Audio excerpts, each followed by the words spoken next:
Operation सिंदूर के बाद अब वोट चोरी, देश के चौकीदार पर चोरी का कलंक। बिहार के सियासी रण से बंगाल तक भारत जोड़ो यात्रा के बाद वोटर अधिकार यात्रा। मोदी के 76वें वर्ष में राहुल की रिलॉन्चिंग पर बड़ी भविष्यवाणी। देखिए सिर्फ और सिर्फ धर्म ज्ञान पर।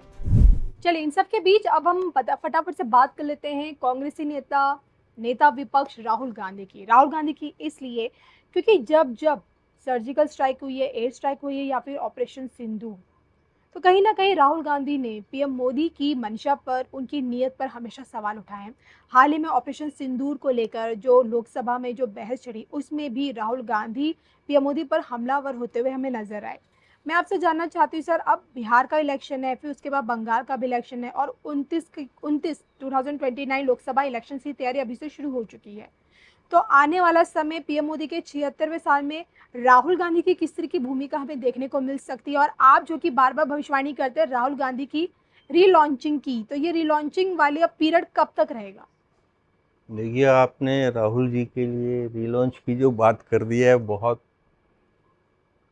ही अलग बात है। और हर बार उनको जो है रीलॉन्च ही किया जाता है, क्योंकि लॉन्च के बाद का जो रिज़ल्ट होता है और जब वो फेवर में नहीं आता तो उनको समझ आता है कि जो है हमारा जो प्रोडक्ट है, जिसको हम ब्रांड बनाना चाह रहे हैं, देश का नेता बनाना चाह रहे हैं, प्रधानमंत्री पद का दावेदार बनाना चाह रहे हैं, वो जो है पीपल द्वारा जो एक्सेप्ट नहीं है।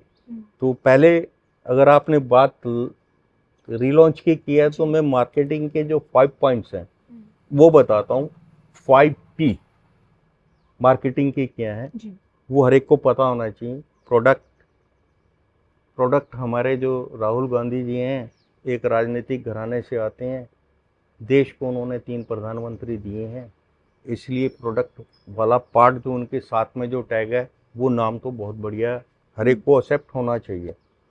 दूसरा है प्राइसिंग में राहुल गांधी जी के ग्रह ऐसे हैं कि वो कुछ अब जनरेट नहीं कर पा रहे हैं, जिस तरीके से पास्ट में कांग्रेस हारने के बाद भी फंड्स को जनरेट कर रही थी। आज कांग्रेस की हालत इतनी पतली है कि उनको जो फंड्स का इनफ्लो है कुछ सोर्सेस सोरेस एंड टीम से देश को डिस्टेबलाइज करने के लिए फंड्स कहीं से अगर अरेंज हो रहे हैं, बाकी जो इंडियन अवाम जो उनको एज ए कांग्रेस पार्टी जो देती थी, वो फंड्स भी उनका जो है स्तर बहुत नीचे आ गया। He is not getting that. Product, pricing, packaging. अब पैकेजिंग तो उन्होंने अपनी टी शर्ट वाली कर रखी है, उनका बॉडी लैंग्वेज जो है वो एक नेता वाला नहीं है। जो अगर आप नेता हैं तो आप में आप कितने भी स्ट्रॉन्ग हैं, आपकी बॉडी लैंग्वेज में हम्बलनेस नज़र आनी चाहिए। वो हम्बलनेस नहीं नज़र आती है।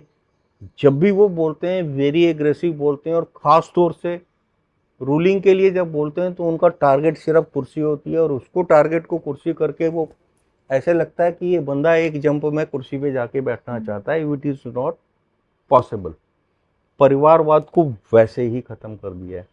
तो आपका प्रोडक्ट, प्राइसिंग, पैकेजिंग होगी, उसके बाद आप प्लेस। अब प्लेस के ऊपर बहुत सारी चीज़ें आ रही हैं। प्लेस में क्या क्या आ रहा है? सबसे पहले तो सुब्रमण्यम स्वामी जी ने इनके ऊपर जो है एक वो केस डाला हुआ है कि इनको दोहरी नागरिकता है। तो भारत की जनता पहले ये तय कर ले कि वाकई में इंडियन है या इटालियन है। तो आपका प्लेस भी नहीं।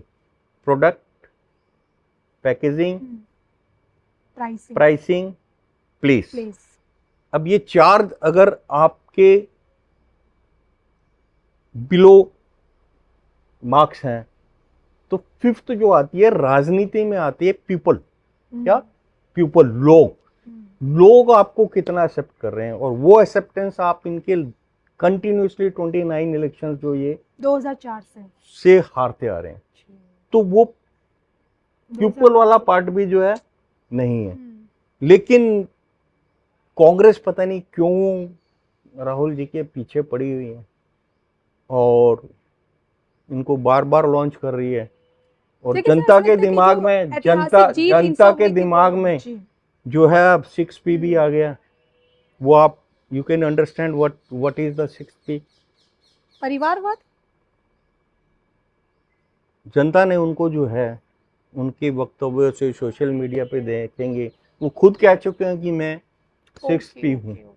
चलिए, मुझे लगता है तो हमारे तो दर्शक काफी समझदार है, समझ चुके लॉन्च होंगे। लॉन्च वाला रीलॉन्च वाला जो है उस प्रोडक्ट को किया जाना चाहिए जिसमें जाना है। कांग्रेस अगर अपने वर्चस्व को बचाना चाहती है, देखिए आज की सिचुएशन में राहुल गांधी जो है विपक्ष की मजबूरी है।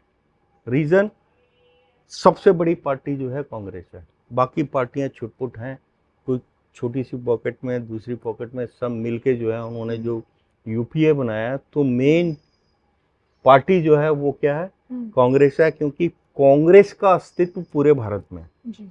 तो इसलिए विपक्ष की मजबूरी है कि उनको जो है कांग्रेस द्वारा इम्पोज्ड लीडर को एक्सेप्ट करना पड़ेगा। बाकी अगर देखा जाए तो विपक्ष में एक से एक अच्छे नेता हैं जो अगर भूमिका में आए तो यूपीए का कल्याण कर सकते हैं, लेकिन ऐसा होगा नहीं। जी। तो राहुल गांधी के संदर्भ में श्री संबित अशोका जी के विचारों से आप लोग कितने सहमत हैं, आप क्या सोचते हैं, कमेंट करके बताएगा जरूर। और इसी के साथ इजाजत दीजिए, नमस्कार।